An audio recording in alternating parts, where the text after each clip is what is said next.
నియోజకవర్గంలో సుమారు గత 10 రోజులుగా పులి సంతరిస్తున్న విషయం మీ అందరికీ తెలుసు.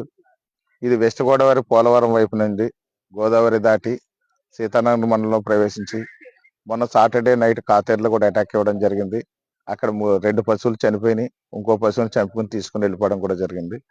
ఆ పరిసర ప్రాంతాల నుండి సీతానగర్ మండలం, తర్వాత కోరుకొండ మండలం, ఈరోజు నిన్న రాజానగరం మండలం కూడా రావడం జరిగింది.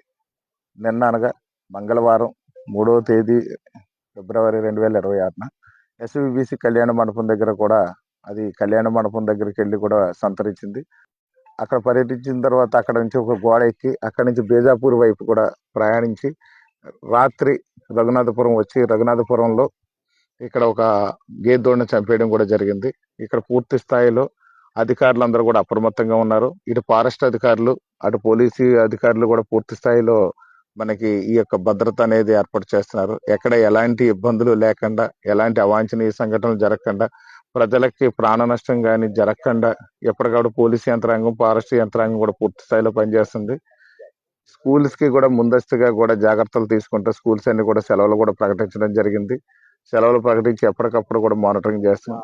అదే విధంగా రెవెన్యూ డిపార్ట్మెంట్ కూడా పూర్తి స్థాయిలో దీన్ని మానిటరింగ్ చేస్తే ప్రజలందరినీ కూడా ఎప్పటికప్పుడు అవేర్నెస్ క్రియేట్ చేసి ఎప్పటికప్పుడు సమాచారాన్ని ప్రజలకు చేరవేస్తూ ఈ యొక్క పులి పరిస్థితిని, అడుగు జాడలను బట్టి మనం ఎప్పటికప్పుడు సమాచారాన్ని ప్రజలందరూ కూడా చేరవేసి ప్రజలందరినీ కూడా అవేర్నెస్ తీసుకొస్తున్నాము.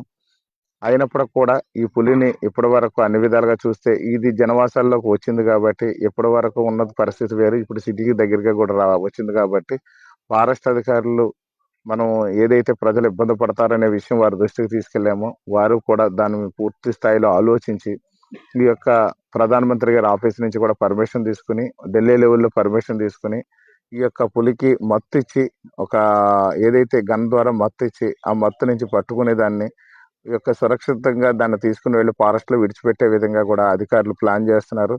దానికి కావాల్సిన అనుమతులు అన్ని కూడా వచ్చినాయి. దానికి కావాల్సినటువంటి ఎక్విప్మెంట్, గన్స్ కానివ్వండి, మత్తుమందు కానివ్వండి, దానికి పూర్తి స్థాయిలో కూడా అధికారులు అంతా సిద్ధం చేశారు. దీని ఆపరేషన్ ఈ రోజు అంటే బుధవారం లేదా రేపు గురువారం నాటికల్లా ఈ యొక్క ఆపరేషన్ పూర్తి స్థాయిలో చేసి ఈ యొక్క పులిని పట్టుకుని అడవిలో విడిచిపెట్టే విధంగా కూడా ప్లాన్ చేశారు.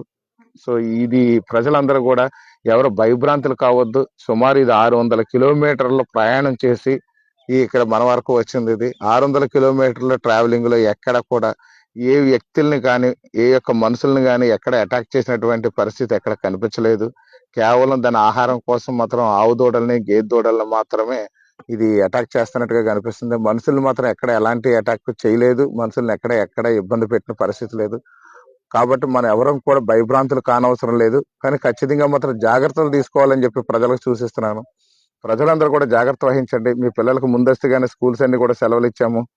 మొన్న సీతానగరం ఇచ్చాము, తర్వాత నెక్స్ట్ వచ్చి కోరుకొండ మండలం ఇచ్చాము.